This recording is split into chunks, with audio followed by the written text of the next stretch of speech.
Divorce नंतर मग तुम्ही मुलाला सोबत ठेवण्याचा निर्णय का घेतला?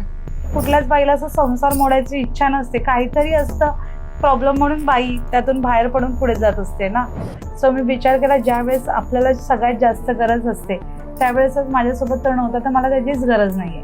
त्याच्यानंतर 2022 मध्ये माझा डिव्होर्स झाला. आणि असं कुणाचं असं नसेल ना की माझ्या मुलाने अशा बाईशी लग्न करावं की जिला एक मुलगा आहे, एका मुलाची आई आहे ती.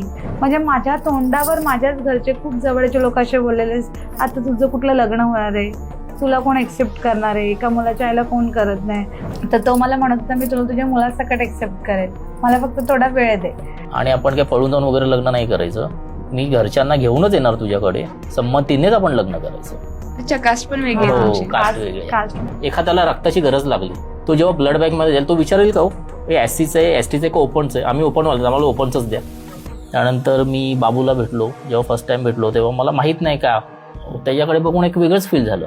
माझं सगळ्यात जास्त प्रेम मनालीपेक्षा त्याच्यावर. माझं लग्न करण्याचे मुख्य कारण रेंज. त्यामुळे तोच पॉईंट म्हटलं की मला करायचे तर मी तिच्याशीच करणार, नाही तर मी लग्न करणार नाही. त्यामुळे सेकंड बेबी झालं नाही झालं तरी रेंजमध्ये अंतर कधीच एवढं नाही.